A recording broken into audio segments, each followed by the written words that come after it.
Ome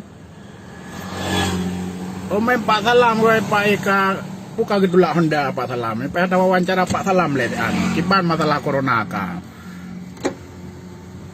Buka gedulak Honda Pak Salam.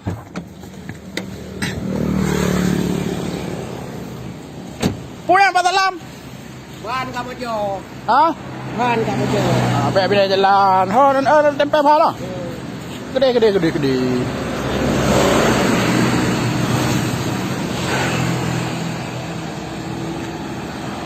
Jadi, hana urun tempe lang gimana? Ada juga ya. Hah? Hai panen mang urung kayu jo gede. Cok gede. Sepedang lain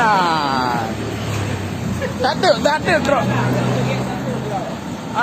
Tak. Tak ada katro urungan. Hai. Gimana keadaan masalah corona? Oh, mah ada pegat gede kayu jo tu. Hah? Kadi ada punya lagi cara. Era nan mekat. Baru 2000 aku di roku. Tunggu mentang banyak ulah kepeng bago bajamin nah ini ulah kepeng Di subsidi oleh pemerintah itu kan? Oh, mana kelam?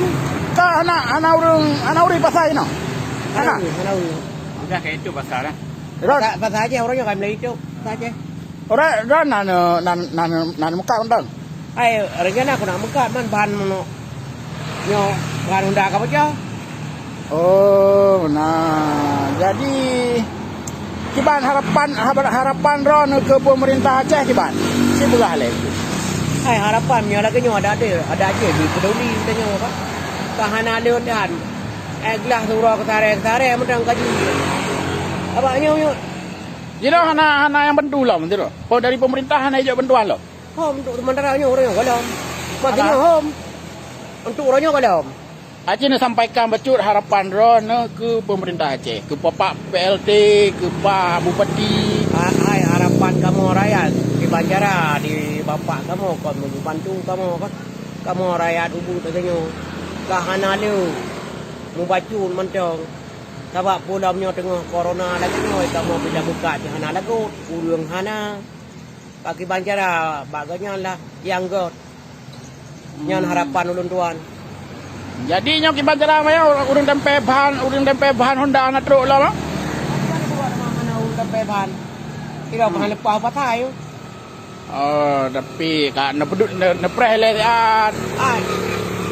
Ini bukan tempe bahan di dokudan. Anak baju benar. Inilah harapannya Pak Salam ini. Anak baju. Okey, je. Boleh tak apa.